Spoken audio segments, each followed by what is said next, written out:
gaining that little advantage, those strategic points. There's a B7 weakness. Watch out for that. But right now, we've got Nodirbek, who lines up his own rook against the white queen. For Magnus, the big question would be, does he want queens on the board or off the board?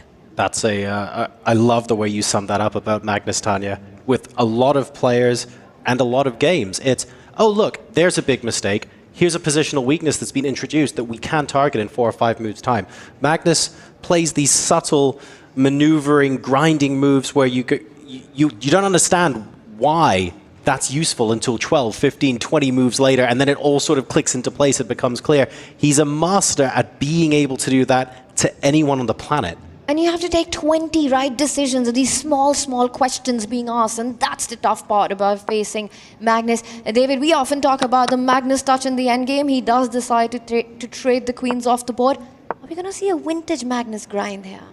Well, the ingredients are there, but Magnus did a bit of a double take. He missed this last move, potentially. The Black Knight blocking the power of the White Rook. The Bishop in the center of the board is next on the menu. If you move the White Bishop away, the Black Rook gets in. So it does feel like, objectively, Nodirbek totally fine, but we have seen Magnus squeezing water out of that stone so many times before, gaining space, pushing pawns, ready for any potential pawn race later.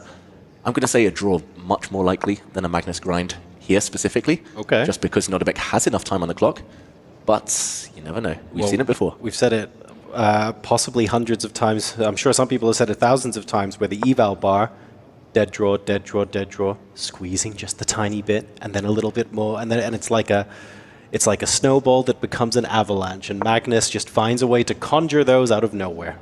It's just unbelievable, right? It's a draw until it's not, and you don't even know where it all slipped away. But so far, Nodirbek's doing a great job of keeping everything under control. That knight is a beautiful attacker, also a defender, just completely restricts Magnus's rooks, also takes away some key squares from the bishop. Meanwhile, he's using his rook for activity. The clocks, yes, Magnus has got an advantage, but 4.5 minutes still feels like should be enough for Nodirbek. But look at that, Magnus, he's pushing the pawns in the center, you know, once again, asking questions. Are you scared? I'm going to push that just a little bit more. Exactly. Poking and prodding, going, okay, not much going on here. I accept there's not much going on. Let's make something go on. And that's just Magnus's attitude to every position.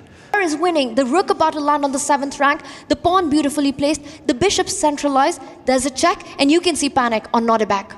He gives a check, but en passant here, taking that pawn as if it just moved 1 square. They say it's a streamer's favorite move, but that is also the most effective move. There we go. Magnus has tripled pawns on the g-file, but if you take that pawn back for Nodirbek, your king is caught in a mating net. The white rook will slide down to the 7th rank, end up on g7. Magnus looks happy. He's winning. He's got all the reasons, and now suddenly Nodirbek's knight completely offside, far away from defending the king. I mean, that would just lead to checkmate. A pattern we saw Hikaru deliver with his own rook and knight against Sindarov. And we ask ourselves, how did this even happen? You see the furrowed brow there on the face of Abdusattorov. He's going, hang on a second, what on earth happened here? Like you said, Tony, it's a draw until it isn't. And Magnus looking pretty chilled out with proceedings, but wow, what a way to squeeze an unbelievable win out of this game. Well, let me rephrase that. Unbelievable if it was any other player. For Magnus, it's called Tuesday. Yeah, most of us would have just repeated the position, done nothing, acquiesced to the draw. Instead, the black rook there had to give itself up for the white bishop because Magnus, out of nowhere, magically created that mating net. The white rook was about to land on g7. Now it's a clean-up job. The black knight has a couple of squares to jump to, a couple of checks, but ultimately will not be able to stem the tide. The white rook is going to be so effective here at cleaning up the black pawns, which are separated and isolated. Nodirbek also completely in disbelief. He just keeps shaking his head. A position totally in control for the black pieces, for Nodirbek. Played a beautiful game, really. You know, kept everything intact. The knight, rook, playing brilliantly, and then suddenly out of nowhere, is getting checkmated, has to give up his rook. He can give a few more checks, but that's really not going to help. Magnus can decide to centralize his king. That look from Nodirbek is one of a player giving up. He realizes there's barely anything to fight for. You pick up that pawn that's on the left side, put it closer to the H pawn, yes, you can play on. But right now, with the pawns just being so far apart, one of them about to fall, I think Nodirbek's about to fall. You can tell from the body language here. Although surprisingly, stone cold, 88 BPM on heart rate. It's lower than Magnus's at the moment. Unbelievably fit But unfortunately, you can't say the same for the position. So right now, things looking like they are collapsing for Nodirbek, almost reliant on an extremely rare and uncharacteristic blunder from Magnus. I think this is going to be 1-0 very, very shortly.